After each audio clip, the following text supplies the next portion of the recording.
Next thing I would look at is a product. If I was literally working with you one-on-one, which I don't, but if I was like talking with you or something like that, you were like, how do I grow my business?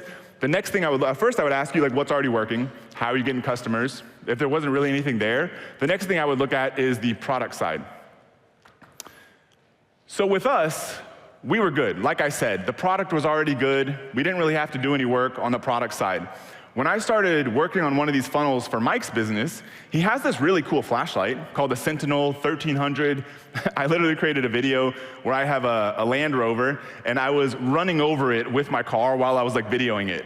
I went from like grass to make sure the thing didn't explode, then I went to like soft dirt, then I went to hard dirt, then I went to concrete. I mean, this thing's like indestructible. And so we started testing some ads, and we started testing some angles, and he was like, oh, maybe it's like the brightest angle that'll work. We tested like something else, and then the self-defense angle. Self-defense angle kind of worked the best, because this thing's like a baton. It's like if you get attacked, you can like beat somebody with it, I guess. But the problem is the reason we didn't keep pushing this product is because when you look at like Amazon reviews, nothing special about Amazon in this case, because we were running it on Shopify, but it's just a good place to do research. Most people wanted a product like this.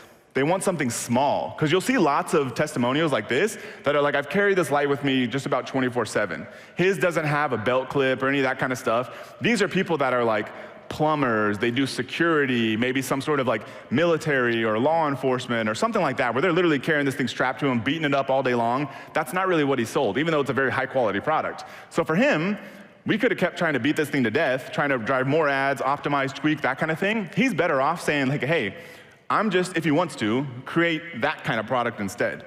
If he creates that kind of product, his life is gonna be so much easier, because people always want a cooler, new tactical flashlight that are in that space. So the kind of process I would run through if I was you is, first, is the product high quality?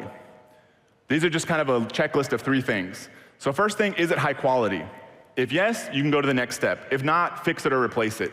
If you're not selling a high quality product, you need to do something to fix that or go on to a different product. Second question, is there a big market for it? And that could be kind of relative.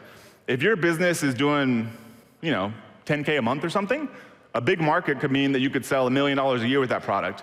If your business is doing $1 million a year in sales, maybe you want a market that's at least a few million, 10 million or so a year. So it's kind of relative. But if there's a big market for it, meaning you have at least room to grow, then yes, keep going.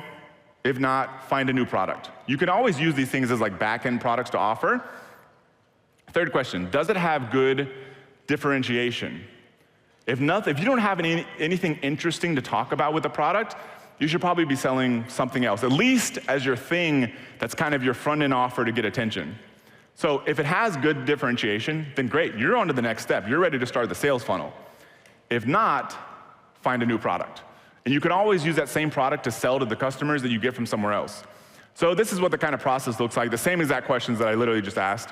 Is it high quality? Is there a big market for it? Is it differentiated? If yes, then you're ready to scale. If not, then fix or replace the product. You can always keep it and sell it again, but as far as really driving growth in your business, I think you should be answering yes to all 3 of these questions.